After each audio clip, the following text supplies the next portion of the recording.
Hey everyone, it's Eugene here with the DM notes for Session 2 of the March of Progress campaign here on Long Strange Cantrip. You can find the March of Progress campaign here on our YouTube channel after we stream it live on our Twitch channel, which you can find at twitch.tv/thelongstrangecantrip, link below. I urge you to watch live because then you can take part in the story, tune in for the conversation and the fun. Here on the channel, you can find these DM notes, plus summaries, full sessions, and highlights. Plus more, I think, in the future. Regardless, let's get to the DM notes for Session 2. So, as I mentioned last time, the idea behind these DM notes is to provide a little bit of insight about what I thought worked and what I thought didn't, as well as to kind of illuminate what I had planned ahead of time versus what was really improvised in the moment. From my perspective as a DM, this kind of thing would be very helpful for sessions that I watch because I can then see, okay, here are the parts that the DM had planned ahead of time versus here's what they came up with in the moment. And I think it helps to get into the mind of someone who's working on that campaign or within a particular campaign setting, but also just to see that, hey, a lot of this stuff just kind of happens well because you've got dedicated players and a reactive dungeon master, not, a perfectly written out story ahead of time. The other thing to note is players of my game, don't watch this. Get out right now. Seriously. So let's get into it. Session 2 is the one where the players had just foiled a would-be demonstration or disturbance at the launch of the RNS Coaltongue, and they're about to board this ship, the greatest ship of this or any age, to quote another DM. Once aboard the ship, the first thing that I thought went well was the players' interaction amongst one another. So you had this interaction first, where we have two players with the previous backstory relationship, Ekthos and Ren, and another character, Egberticus, who I wanted to put with them to start forming these bonds and connections that weren't informed by backstory, but rather by interactions that happened during the course of the game. And during that same time, Ume, another character, was in an altercation with the boss of Ren and Ekthos.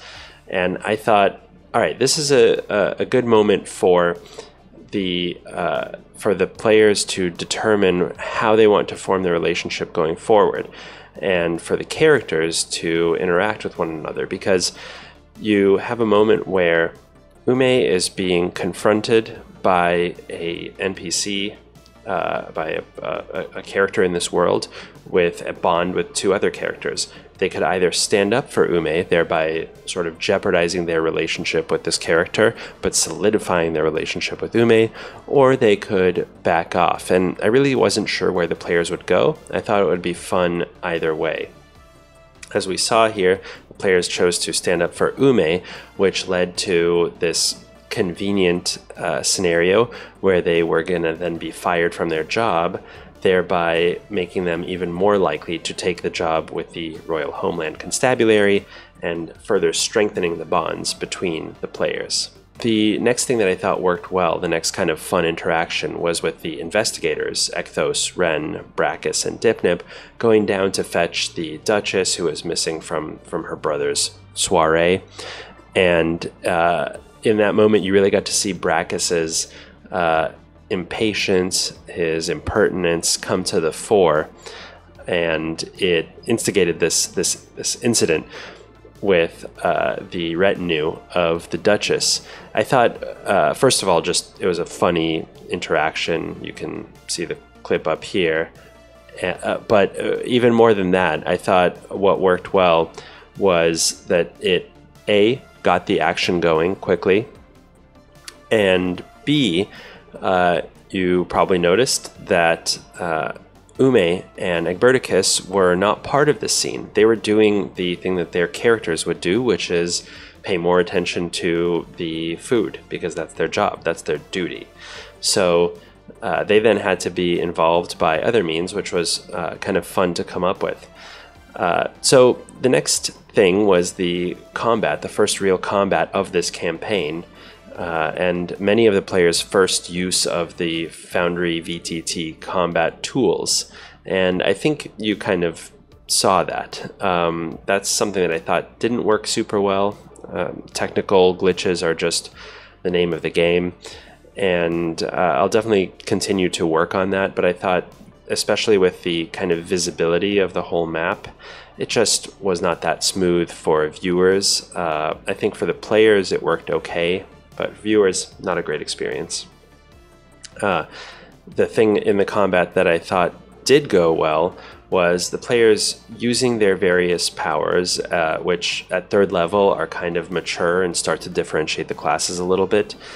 And in particular, the players catching up to the kind of most powerful foe they were facing, Sokana Rel, the handmaiden of the Duchess, and this kind of team up to take down Sokana, which had Ren turning into, using his wild shape to sort of catch up and rip the throat out of Sokana as she was being shot by Umei's arrow. It was a very cool moment. A thing that I thought didn't work super well was the actual solution to the how do we stop the RNS Koltung from blowing up puzzle. This was a very high pressure, no pun intended, situation where there was both a combat and a boiler that kept building and building in its temperature, which meant that the ship could blow up at any moment. Now, I did think of one or two solutions that the players could employ, but I also wanted to leave it open. And ultimately, the solution that sort of made sense to the players was kind of just like bashing at the boiler room and opening up the valves, therefore releasing the steam, and sort of just treating it as another enemy that they could kind of beat up on, which is frankly not that interesting or fun. And I was kind of hoping that what they would do is decide that they could fire the ship's cannon by putting all of the energy that was building up within the boiler into the capacitor and then sort of exploding it, and then it would lead to this fun interaction with the ship's passengers, trying to convince them that, oh no, this was all planned, enjoy your evening. And so you can have the players sort of avert any kind of crisis at all, much less the ship sinking, by making it seem like they had sort of planned this all along. I felt like that might be like the more fun solution. It's a little bit of like techno babble, you know, Star Trek-y, like we must divert the power from the main core to the auxiliary, blah, blah, blah. But it still, I think, would have been interesting to experience for the players. And the lesson learned here is to maybe direct the players a little bit more toward a solution that I think would ultimately be more fun for them, because really that's the name of the game, fun. The last thing worth discussing is the scene at the end with Brachus, where the characters had an evening out to celebrate their success aboard the RNS Koltung, after which Brachus had this dream/nightmare, recurring image of his conduct in the Yarosal Wars.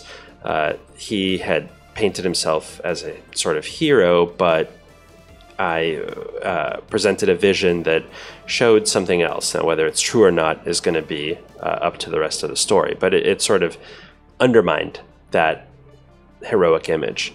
This was something that I decided to present midway through the session because I saw Brachus as showing his goofier side, more happy-go-lucky, quite aggressive, of course, and I thought it would be fun to contrast that with a bit of a kind of darker, more sinister past.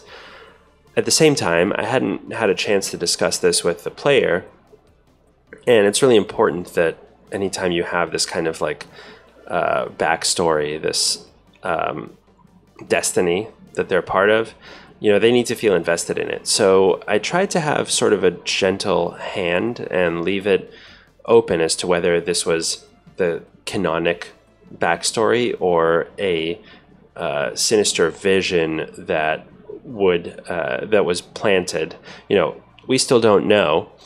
That's something that you will see if you continue to watch the campaign, because right after that, I contacted the player and said, hey, what did you think of this? How do you want to take it?